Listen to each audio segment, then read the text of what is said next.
kanang kadugay sa panahon ba, kagaw na una ko og taman.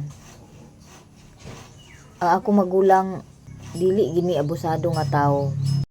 Hello guys, welcome to my channel. Apo na mga maninay, unya. So wala ko nagdayon sa ug adto sa Balingwan kay isa ra man ang ako ang baligya. Wa pa man ko nakaluto sa kasaba chips. Init pa man lagi kayo ang panahon karon. So maghimo ko og magmolding ko og balanghoy para himuon sa kasaba chips og iping. Nana ko'y dahon dire, nalimpyuhan na niya ang akong dahon. Unya ang akong hulmahan na ana. Unya ang akong hulmahan kay mo man ni akong hulmahan. Munang kinahanglan gid ko nga motapad og gunting kay ako man ning tungaon kay tag-as man ang dahon.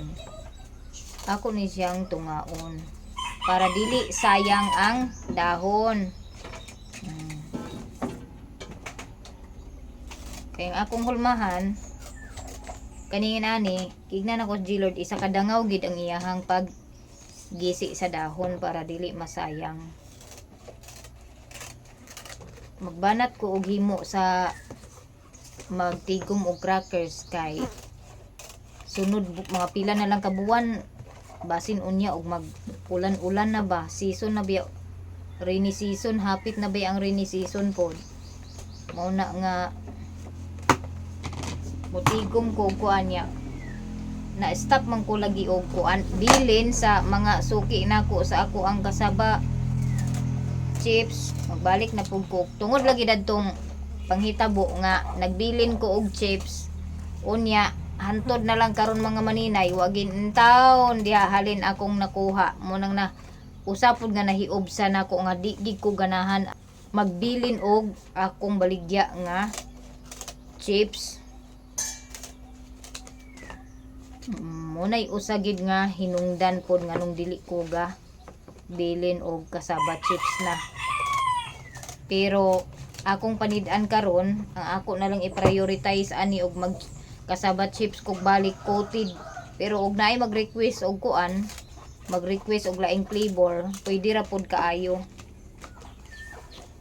Wala na ko nagkuan, wala na ko nag order og cheese flavor o katong sour cream kay nasayang ang ako ang kuan sour cream nga flavor. Ang cheese walay problema kay daghan man gaangay sa cheese kung coated. Unyang akong nabilin nga crackers daghan ang spicy man day mga maninay. Wala ko nagkuan check mayo gani kay ang akong gi lantaw ang ako ang crackers nga nabilin. Ang crackers dili dali daot labi na og insakto gid pagka uga. Bahala pag maabta na siya pila ka buwan di jud dali madaot ang crackers. Basta naka-safe lang siya.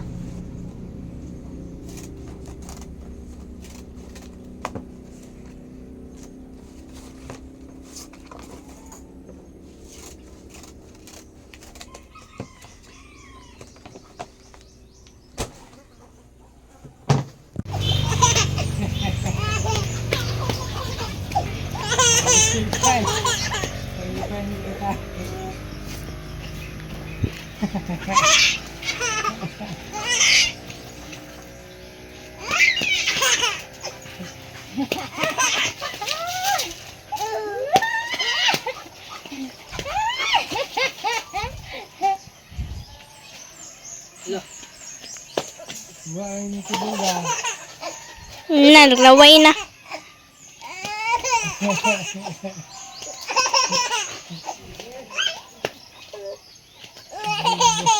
Dua buti bola.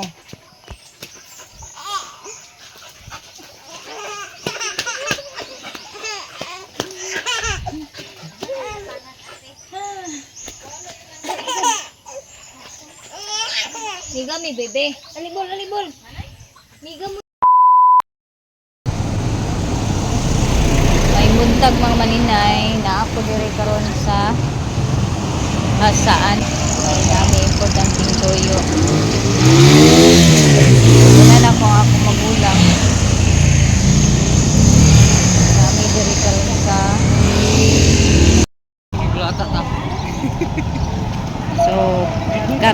maninay. At tumidani sa bigas balay kay wala dahil kuno dani na nagpuyo. Wala ta pud mi taon niya, wala man dahil niya tao na dani nagpuyo. Wala mi kabalo mga maninay nga pista dahil dire karon sa San Antonio Hasaan. Unya pag-abot na mo dani ilang balay, walay tao, abi na mo og naa sila diha ga permi. Lahi day na pud ang ilahang balay nga ginapermihan. Mura na pud mig namistaan ni mga maninay kay nagsige naman mig baklay-baklay anis highway. Ayon ning kahasol nga among gibati karon mga maninay. Pag sige lakaw-lakaw, uha og mga kinahanglanon. Kani daw.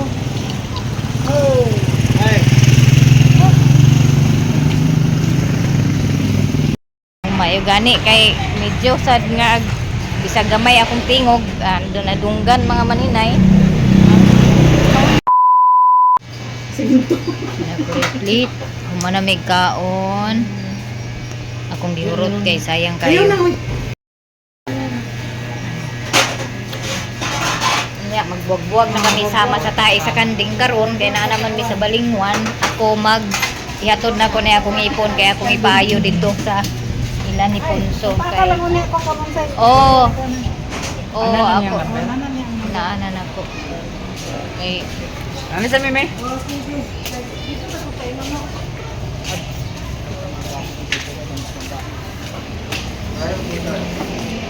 So karon guys, paingon kog talisayan kay akong ipa ayo na pud ang akong ipon kay naguba na pud ang ako ang ipon.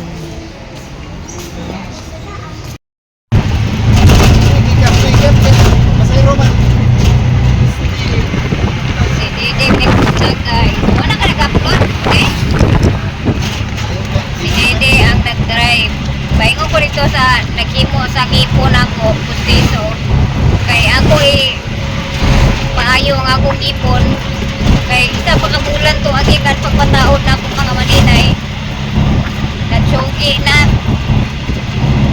umanami og tuwan na umanami sa among lakaw dito sa Hasaan kaganina mayo gani kay gi-entertain ni sa abogado gas pista ra pigit sa ilaha wa mi kabalo nga pista sa ilaha hapit pa jud mi makasaki mga maninay pagpakabalo nga ang among schedule 16 na muna nga akong ipasabot ang abogado kaya na okay na wala ra siya masukop kay na naman nakapahimo naman mi sa ako ang tuan affidavit. Mura nagwakwak akong buhok mga maninay. Naana ko diri dapit sa kung paayuhan sa akong ipon.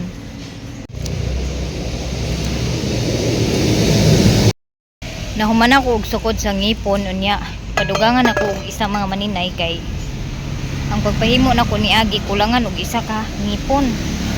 So instead nga 7 unom ra ang nahimo.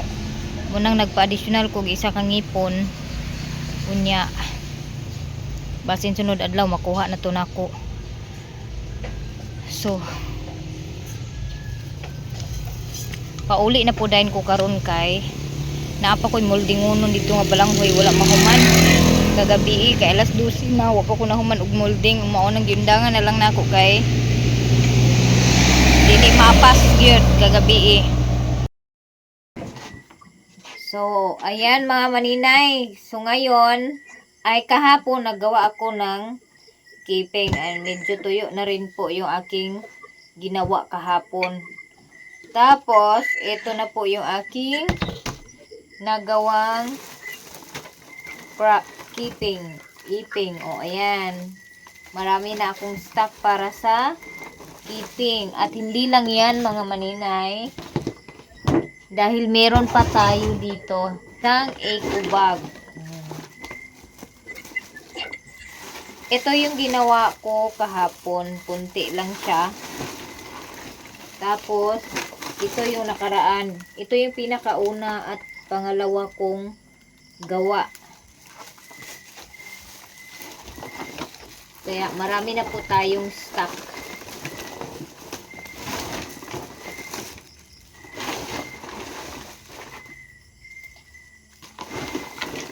Kailangan kong mag-order ng vacuum sealer para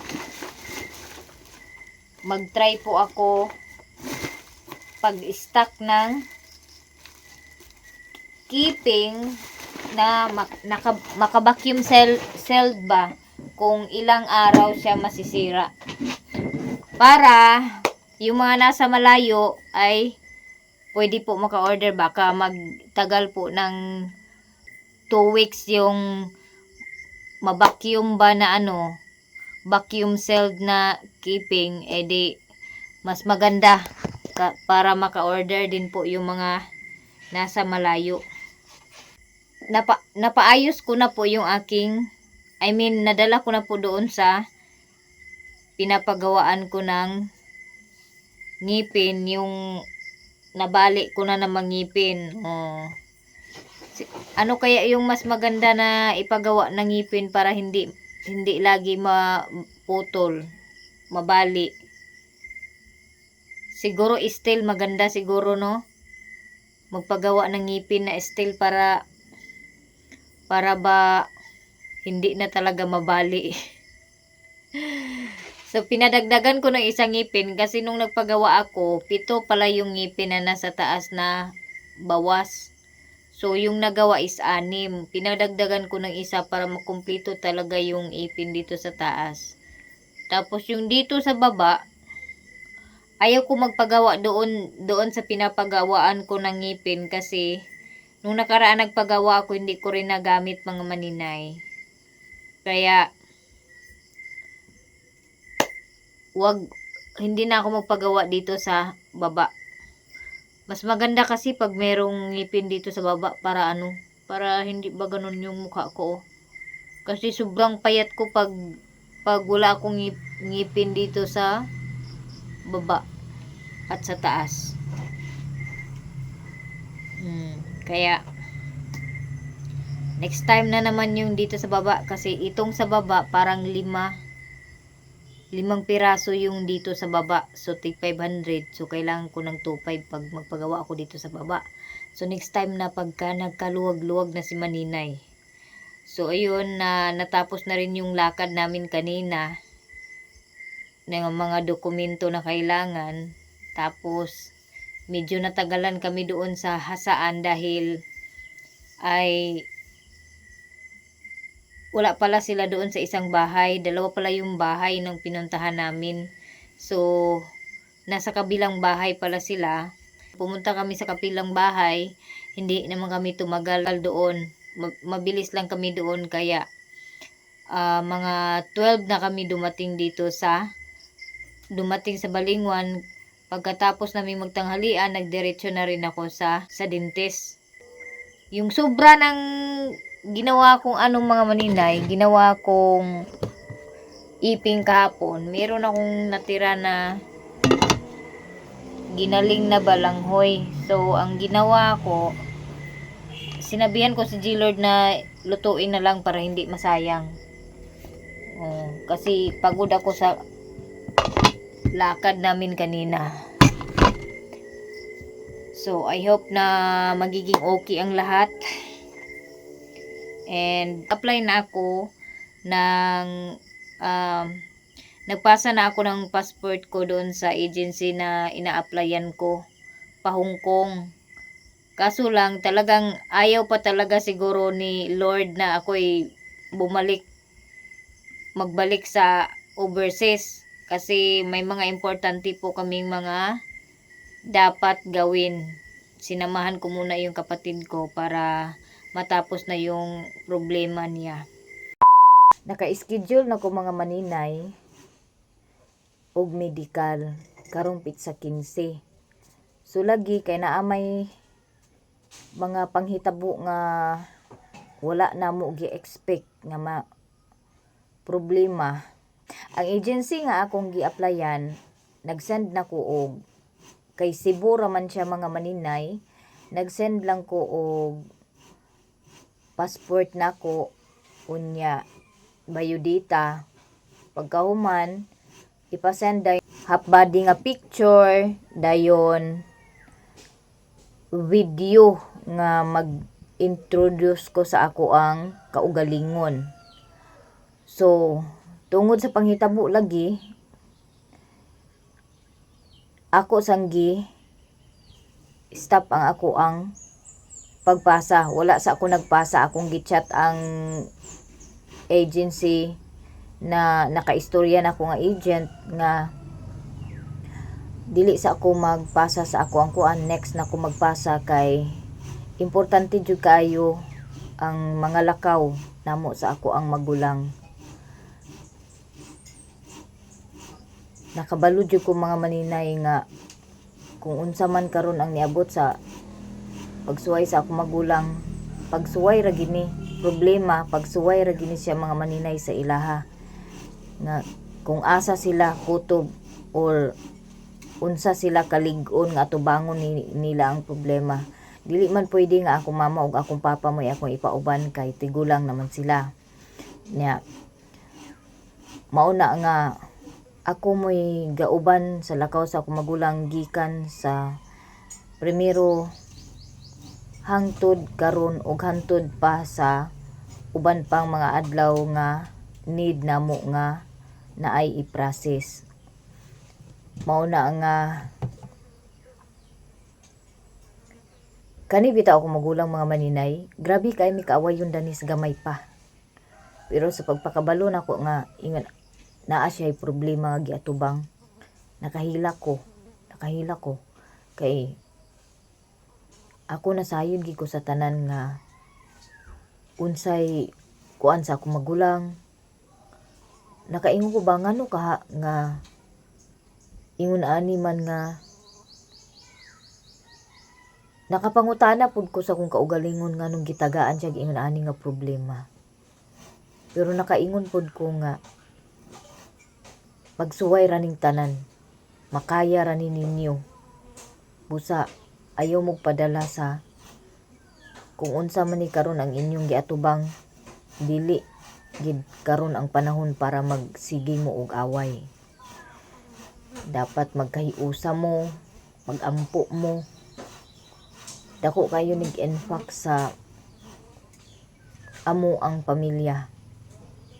Pero wala naman mi mahimo. Naa naman ni mao nang atubangon. Ug unta maoki ang tanan. Kanang kadugay sa panahon ba, kagaw na una kog taman. Ang ako magulang dili gini abusado nga tao. I mean, nakaingon sila karon nga dili na mi gaaway. Nagsabot nami nga tiwason ang balay nila nga naa sa likod diha ila ni Lilin kay para ani na magpuyo. Kay ang ilang balay naa dito sa baok-baok niya. Guba na ba, wala na nila repira kay naam lang balay diri nga dako sa likod ilang Lilin. Niya na ang asawa sa kumagulang, imbis wala nami nag-away, okay nami. Nagsabot nami nga ayuhon ang balay. Unya, kalit lang kaayo nga naay problema mo abot ingon ani. So ako silang giignan nga salig lang mo sa Ginoo, ampo. Dili karon ang panahon para mag-away-away mo. Dapat magkahiusa mo. Pasabto ninyo ang mga bata. Laban tadani mga maninay, laban Japan. Kaya anak maginang kinabuhi no. Kaya ang dili mo laban pildi jud ta. Pildi jud ta mga maninay ug di ta mo laban, di ba? Mao na nga dili ta magpadaog sa problema. Bisag unsa pang problema mo abot sa tong kinabuhi, atong atubangon nga masulbad. Ug I hope nga masulbad na ang tanan. So dire ra ko to mga video guys. Daghan kaayong salamat sa inyong pagsuporta sa akong YouTube channel, sa mga subscribers, followers nako nga wala nag-skip sa ads. Daghan kaayong salamat and I hope nga daghan pang mag-subscribe ug magtan-aw sa ako ang video So, God bless us all mga maninay. More blessings to us.